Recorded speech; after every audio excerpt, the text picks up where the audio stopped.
जोंनि दिनै बे बर' निउस बा बर' खौरां नायग्राफोरनि बयनिसिमबो आङो गोसो गोरबोनिफ्राय खुलुमनायखौ जासिहरग्रोबाय।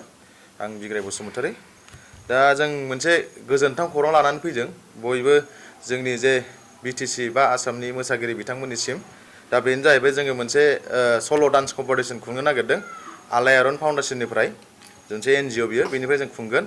दा बेनि टाइटेलानो जाहैबाय स्टेप आप अफ बड'लेण्ड। दा बेखौ जोङो अडिसन लाग्रोनाय जागोन। अडिसनखौ जों सानजा फारसे गुवाहाटिनिफ्राय लानानै ओरै क'क्राझारसिम जों लाबोगोन। गिबियावनो जोङो 14 डिसेम्बराव लागोन जोङो गुवाहाटियावहाय। गुवाहाटिनि गरसुक नियार आनसलिक जाहित्य बिद्यालया CEC बिल्डिं 3rd फ्ल'र बेवहाय जों लागोन। बेनिफ्राय जोङो 21 डिसेम्बराव लागोन जोङो गलमा चक उदालगुरियावहाय। दा बेनिफ्राय जों लागोन 28 डिसेम्बरावहाय तामुलपुराव लागोन कालसारेल कमिउनिटि हलाव मथंगाबुरि पार्कनि साखाथियावनो दं बियो बेयाव लागोन। दा बेनिफ्राय 11 जानुवारि 2026 याव जोङो सिमला बाजार बाक्सा केसि कलेज बेवहाय जों लागोन। आरो बिनिफ्राय जोङो 18 जानुवारियावहाय 2026 बेवहाय जों लागोन हटेल हिमालया सापागुरि नियार बङाइगाव।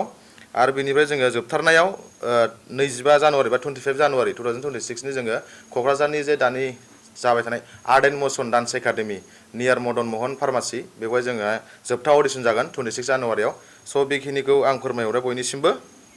आरो बेनिफ्राय जोंहा रेजिस्ट्रेसन फिसखौ जोंहा बारा खालामनाय जायाखै, मात्र 1500 बा 1500 खालामनाय जादों। आरो जाय बिथांमोना रेजिस्ट्रेसन खालामगोन बेखौ जोङो बेनारावबो होखादों अनलाइन रेजिस्ट्रेसन खालामनो हागोन। बारक'ड होनाय दंखायो, बारक'डआव स्केन खालामबानो लिंकआ अपेन जागोन। दा बेवहाय थांनानै बयबो अनलाइन रेजिस्ट्रेसन खालामनो हागोन आरो। बादायारिफोरनि ड्रेसफ्रा माबायदि गाननांगोन एक्सुवेलि ट्रेडिसनेल बर'नि जागोन बा जेनेरेलि गाननो हागोन नामा? आच्छा, बादायारिफोरनि ड्रेसखौ जोङो जेनेरेलि खालामदों अडिसनावहाय।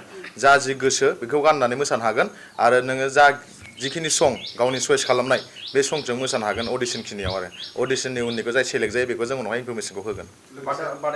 बादायारिफोरनि थाखाय माबाफोर सुबिदा दं नामा जिहेतु औ, इयुननि थाखाय? बादायारिफोरनि थाखाय जोङो जाय बिथांमोना उइनार जागोन बिथाङा नोगोद 51,000 बेखौ मोनगोन फार्स्ट प्राइजआ। ओमफ्राय बेनिफ्राय फार्स्ट रानार आप बिथाङा मोनगोन 31,000। ओमफ्राय जोंहा सेकेन्ड रानार आप बिथाङा मोनगोन जोंना 15,000 बा 15,000 बेखौ मोननो हागोन। बेजों लोगोसे उइथ एलं सार्टिफिकेट एन्ड ट्रफि बेखौ मोननो हागोन। आरो बेजों लोगोसे जोंनि बे बड'लेण्डआवनो जेसेबांनाखि मोजां प्रडाक्सन दं बेफोराव जों बिथांमोनखौ चान्स होनाय जागोन। लोगोसे मेथाइफोरा बर'नि बा जेनेरेलि जागोन नामा? मेथाइफोरा जेनेरेलि जागोन।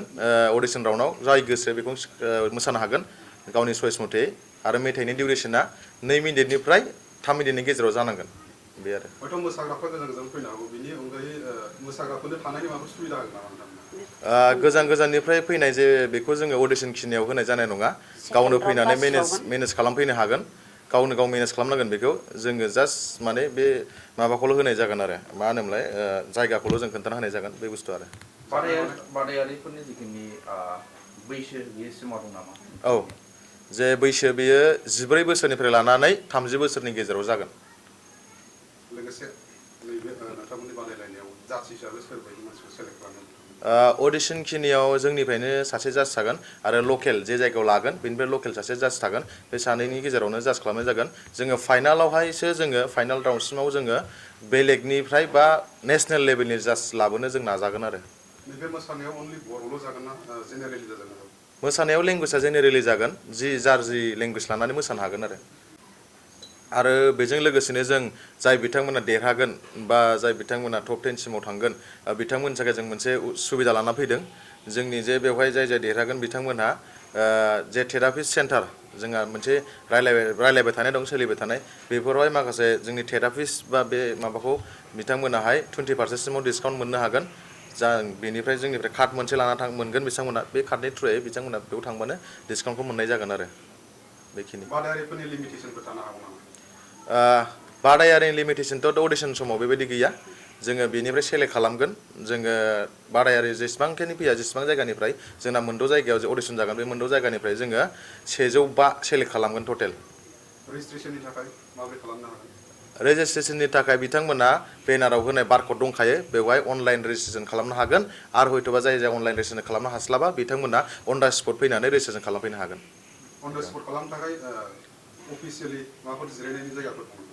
अन दा स्पटनि थाखाय जायगायाव जोंहा मोनसे जिरायना थाखागोन मानसि रेजिस्ट्रेसननि थाखाय बेवहाय फैनानै सुलाक लाफैबानो बिथांमोना बेवहाय मोनगोन फर्मजों लोगोसे आरो फर्मजों लोगोसे बे फर्मखौ लोगो मोनखागोन बिनिफ्राय बिथांमोना एज प्रुफ डकुमेन्टस लानानै फैखाबा मोजां जायो आरो बिनिफ्राय फट' गांनै पासपर्ट लकेसना ओरैबायदि अनलाइनाव खालामनो हागोन आरो जे जायगायाव अडिसन जागोन बेवहाय डाइरेक्टलि फैनानै बिसोरो बिथांमोना अफलाइन अन दा स्पट रेजिस्ट्रेसन खालामनो हागोन बयनिसिमबो जोंहा बिराद मोजां सुबिदा लानानै फैदों नोंथांमोन बादायारिफोरनि थाखाय माने गिबि खेबनि थाखाय जोङो जोंनि फाउन्डेसननिफ्राय बे कम्पिटिसनखौ लाबोजेनदों बयबो अननानै जोंजों हेफाजाबजों लोगोसे बयबो माने बेखौ गोजौ लेभेलसिम लांनो थाखाय बयबो हेफाजाब होफै जोङो फार्स्ट प्राइजखौ एकदम एसे बुरजा होदों लोगोसे जुदि नोंथांमोना जोंजों सापर्ट होयोबा नेक्स्टआव जों बिनिफ्राय बांसिन आवगायलांनो थाखाय जोङो बांसिन होनो नाजागोन बयखौबो खावलायबाय गुरै नोंथांमोननि अडिसनाव